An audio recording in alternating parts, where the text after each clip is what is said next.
Primary election day, June 26th, is quickly approaching, and there's a number of candidates in the Democratic field vying to challenge Republican Governor Larry Hogan, the incumbent, in November. Well, at The Real News, we'll be sitting down with all the gubernatorial candidates to discuss their vision for public education. Today, I'm joined by Jim Shea.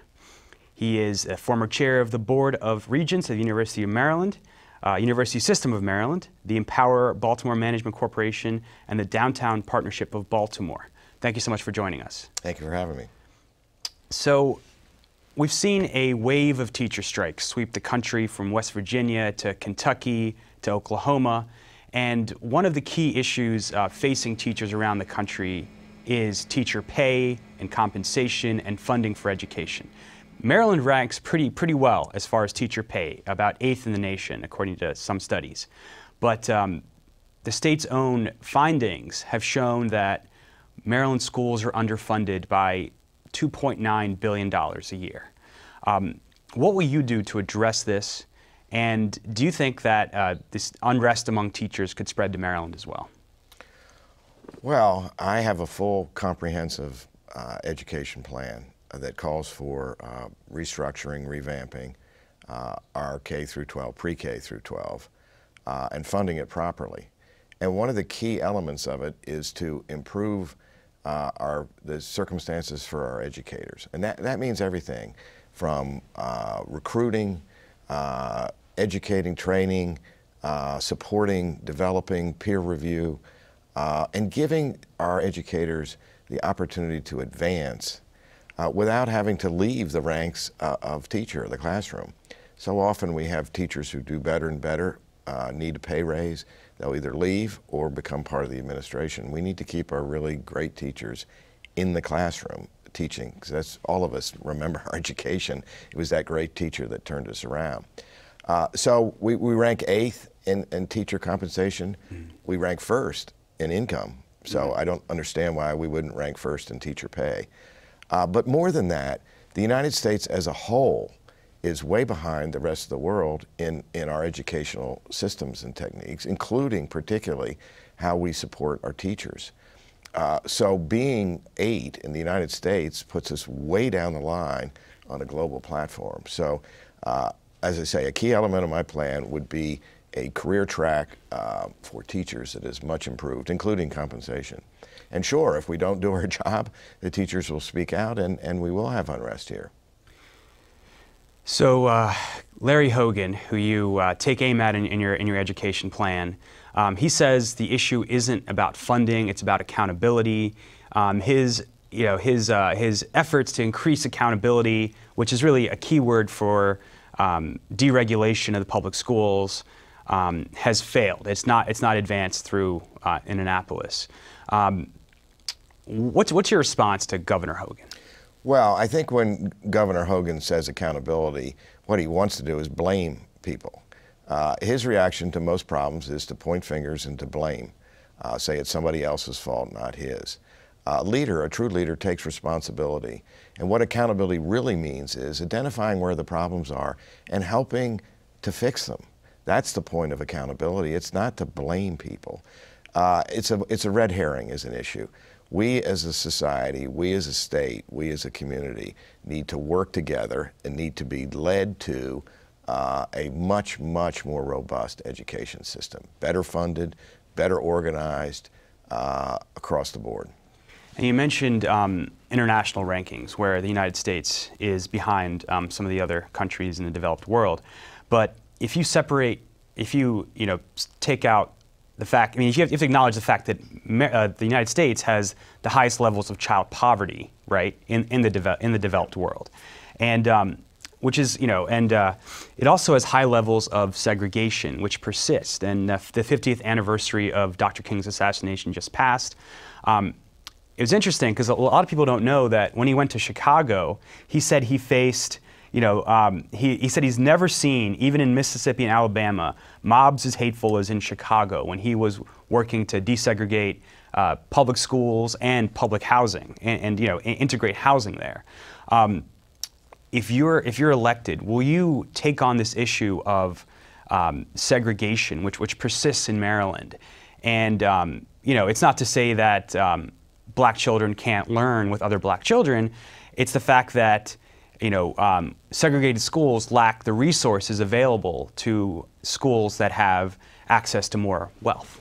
Well, you've packed an awful lot into a very series of very good questions. Let me start back with one of the early things you said.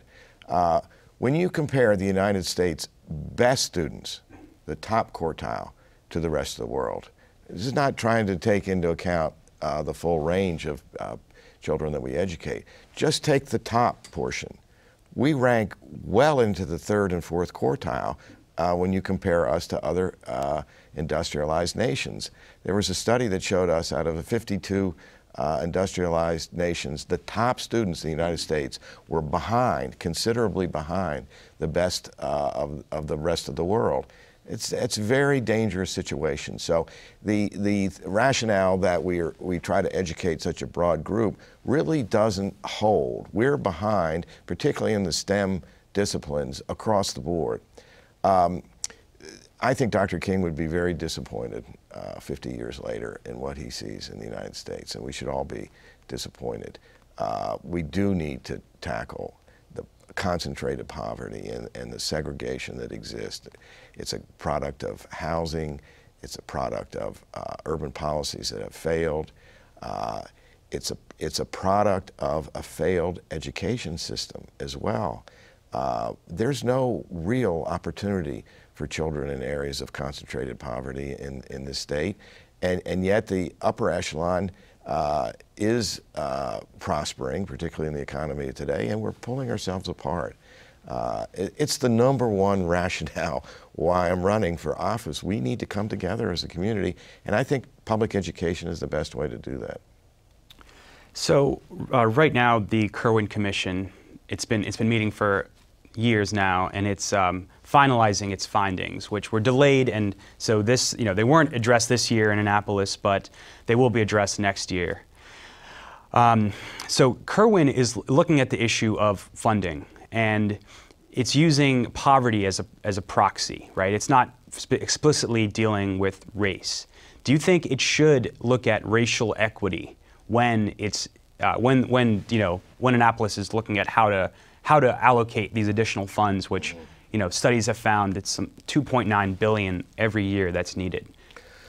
Well, I think the income levels do reflect where we need to concentrate our efforts. So I think it's a reasonable proxy, if you will, a reasonable thing to concentrate on. Poor children don't do well of whatever race they are, and we know that. A disproportionate number of poor children are black, and that is the segregation you and I were just talking about.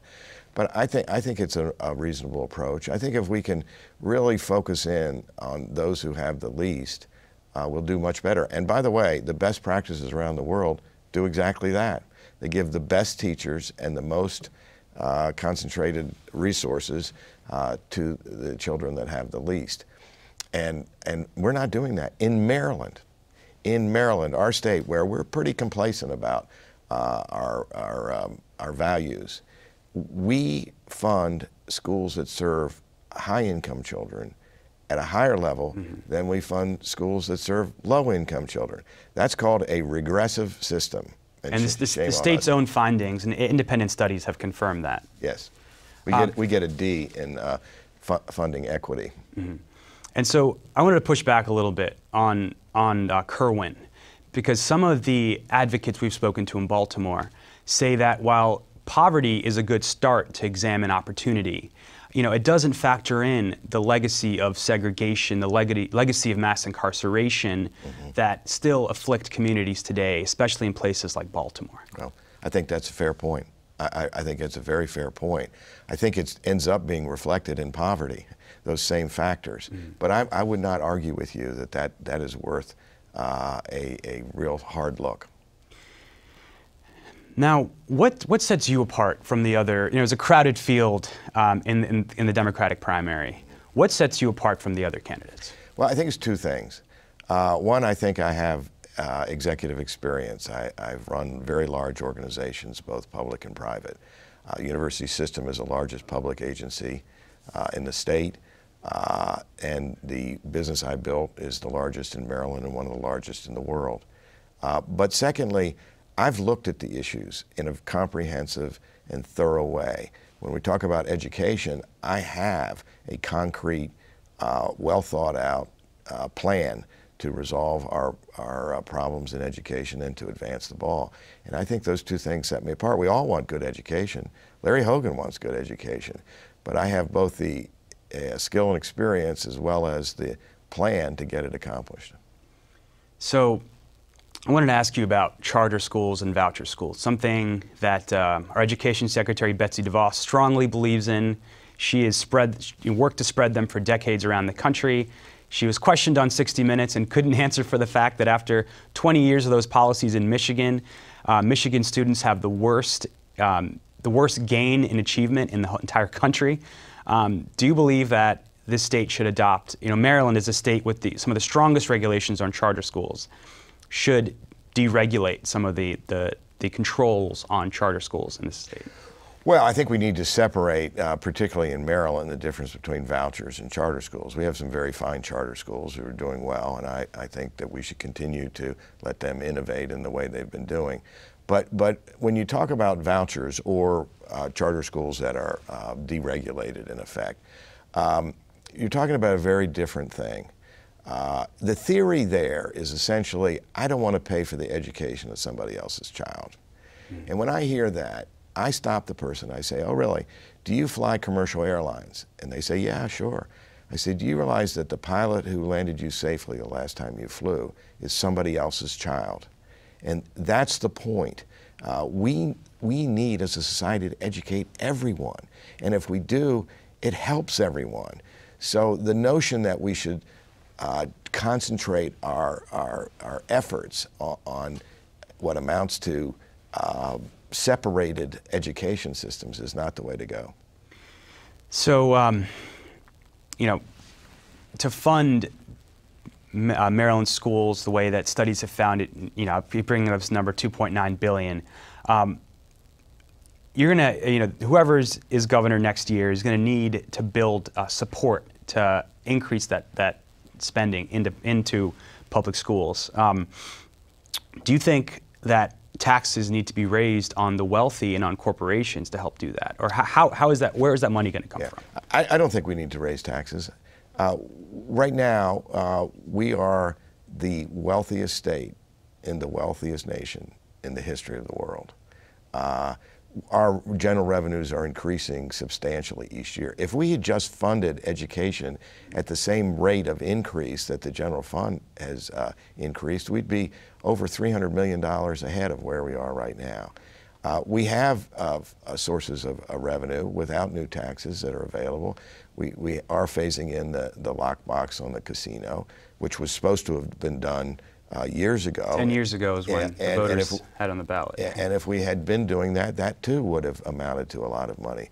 There are lots of ways to save money within the school systems by uniting the 24 jurisdictions in procurement. There are new sources of revenue that will be coming available. Marijuana is regulated and will be taxed, and I think there's a lot of money there. Online sports gambling is about to be thrown back to the states, and that will be another source of revenue. There's plenty of revenue. What we need is political will, and you alluded to that in the beginning of your question there. There needs to be a groundswell of support among Marylanders for vastly improving our public education. I think it's there, but it needs to be nurtured and led and developed. So we talked about teachers and teacher workforce. Do you think that more needs to be done to cultivate a more diverse teacher workforce in the state? Sure. I mentioned that recruiting good teachers is paramount. We don't have enough teachers. We have too many students per classroom.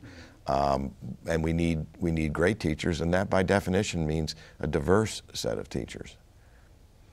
And can you talk about what the issue of improving schools? There's so many things in your education platform. Talk about what else you think needs to be done to improve public education in this state. Well, early childhood intervention is critical. The studies show that a child from a low-income family arriving at kindergarten is 5 to 1 behind a kid from high-income families in vocabulary. And those are the building blocks of learning. So we need much earlier intervention, universal pre-K, and for children of low-income families, probably earlier than 4 years old, surely earlier than 4 years old. I've talked about the teachers. We need to do the same kind of tracking for principals because they're crucial to schools. We need a much better vocational educational system right up through graduation from high school, but including community colleges and apprenticeship programs. And retraining. In our world today, people lose their job when they're 45, 50, 55, want to keep working, but they've lost their job because of innovation. That's a real social cost. We reap the benefits of that innovation, but we need to cover the cost of it, which is retraining. I would say universal retraining for everyone in order to get the skills needed for the jobs of today. And of course, all of that, as we've talked, needs to be funded effectively. And I think the final thing is to look real hard at curricula and make sure that we've got good, solid curricula that are not dependent on a lot of testing. Children and young people need to learn, and it didn't help anybody to spend a lot of time learning how to fill in the dots on a standardized test. We could do a whole lot less of that.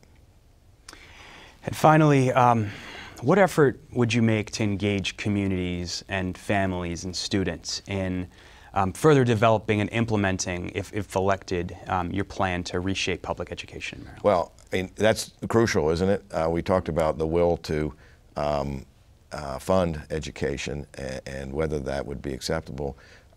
There's a lot more to it than just funding.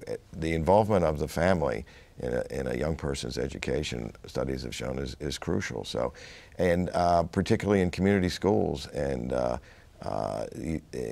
programs that we've got substantially involve the families, and I think have shown to be very successful. All right. Well, thank you so much for joining us, Jim Shea. You're going to be in the ballot on June 26th, so thanks so much for your time. We appreciate it. Thank you very much. And thank you for joining us at the Real News Network.